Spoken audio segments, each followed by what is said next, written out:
గుంటూరులో చేపట్టిన యువత పోరు కార్యక్రమంలో ఉద్రిక్తత నెలకొంది. మాజీ మంత్రి అంబటి రాంబాబు అధ్యక్షతన పట్టణంలో భారీ ర్యాలీ చేపట్టారు. ఈ క్రమంలో కలెక్టరేట్లోకి వెళ్లేందుకు వైసీపీ కార్యకర్తలు ప్రయత్నించగా పోలీసులు అడ్డుకున్నారు. దీంతో పోలీసులకు కార్యకర్తలకు మధ్య తోపులాట జరిగింది. రాష్ట్రంలో లోకేష్ రెడ్ బుక్ రాజ్యాంగం నడుస్తుందని వారు అంటున్నారు. పోలీసులు అడ్డుకునే కార్యక్రమం, ఫెయిల్ చేయాలనే కార్యక్రమం, బెదిరించాలనే కార్యక్రమం, ఇది పోలీసు రాజ్యం, ప్రజాస్వామ్యం కాదు. యాక్టివ్గా ఉన్న మీద కేసులు పెట్టడం, జగన్మోహన్ రెడ్డి గారి మీద కేసులు పెట్టడం, మా మీద కేసులు పెడతాం, మళ్ళీ రేపు పెడతారు ఒక కేసు.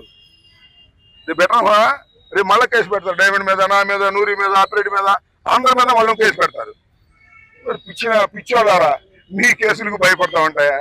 చెప్పాగా, మీ రెడ్ బుక్ మా ఇంట్లో కుక్క కూడా భయపడదని. We don't care all these things. ప్రజల కోసం పోరాడతాం, ప్రజల గొంతుకై నిలదీస్తాం. ఎన్ని కేసులు పెట్టినా, ఎన్ని అక్రమాలు చేసినా ఎదుర్కొని నిలబడగలిగిన శక్తి వైఎస్ఆర్ కాంగ్రెస్ పార్టీకి ఉంది. ఇవాళ వైఎస్ఆర్ కాంగ్రెస్ పార్టీ ఆవిర్భావ దినోత్సవం. ఎక్కడ పుట్టామా మేము? డాక్టర్ వైఎస్ రాజశేఖర రెడ్డి గారి చితి మంటల నుంచి పుట్టినటువంటి రాజకీయ పార్టీ.